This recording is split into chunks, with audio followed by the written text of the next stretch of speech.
students, today we are going to discuss about Ampere's law. Before going to this law, we have to understand the magnetic effect of electric current. We know when an electric current passes through a conductor, then magnetic field developed around a conductor, or we know a moving charge. An electric moving charge is always produces a magnetic field. Okay, now the circulation of magnetic field. Okay, what is the meaning of circulation of magnetic field? That means a charge start from any point and come back to this point again. Okay, in electric field we know that the electric field lines form open curve and the magnetic field lines form closed curve because they are present outside and inside the magnet both.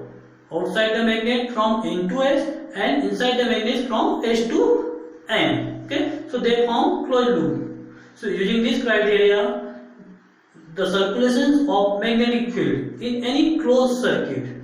Okay, that means the line integrations of magnetic field. You know the meaning of integrations. We have to take small particles and elect all these particles. Okay, so in the collective form we have to call it the line integration of magnetic field. What that means, the circulations of magnetic field is equal to the mu naught times of the current passes through that closed circuit. Okay, so in magnetic field, according to Ampere's law, the line integration of magnetic field is equal to the mu naught times of the current passes through it. And in the same way, if we are talking about electric field, so in electric field, the line integrations of electric field is equal to the 0. Why it is equal to the 0? Due to the conservative nature of electric field lines. Okay, so now we know the electric field lines form open curve because they are present only outside the conductor. Now we will take some examples of or applications of Ampere's circuital law. Now student, the proof of Ampere's circuital law. Okay, suppose an infinite length of a current carrying wire carrying current I. So from Biot-Savart law, the magnitude of this magnetic field B due to a current carrying conductor at a point this and distance r, it is B equal to mu naught I upon 2 pi r.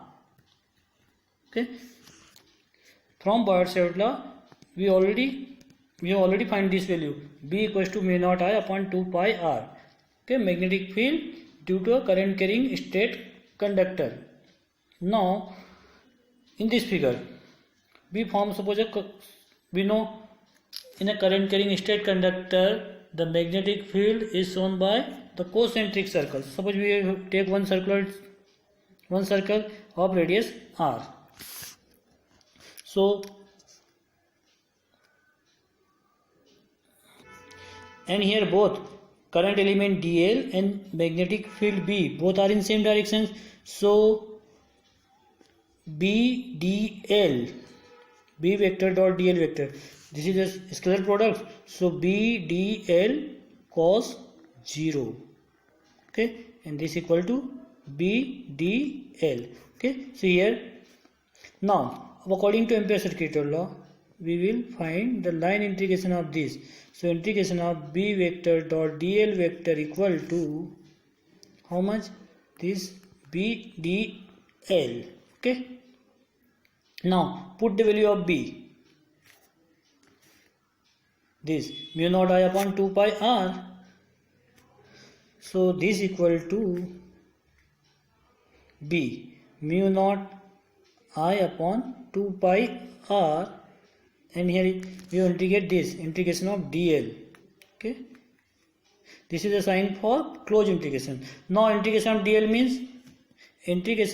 means the total length L, this length, and this length is the circumference of this circular part, and the circumference of this circular ring is 2 pi r. So this integration of dl equals to 2 pi r. So mu naught I upon 2 pi r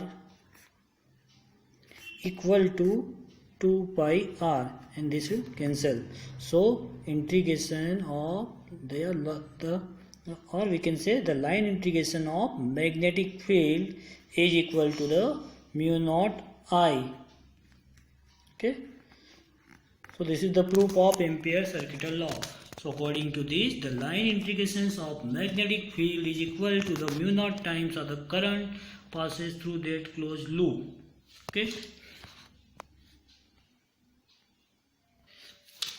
So here students, the Ampere's circuital law is just like in electric field. Gauss law is alternative form of Coulomb's law. So in magnetic field, Ampere's circuital law is alternative of Biot-Savart law. Okay. And with the help of this law, we can derive all the derivations. Magnetic field due to current carrying straight conductor, magnetic field due to current carrying circular coil at the center and on the axis. So we can, and one more derivations, magnetic field due to solenoid. Okay. So this is your Ampere's circuital law, and it is an alternative form of Biot-Savart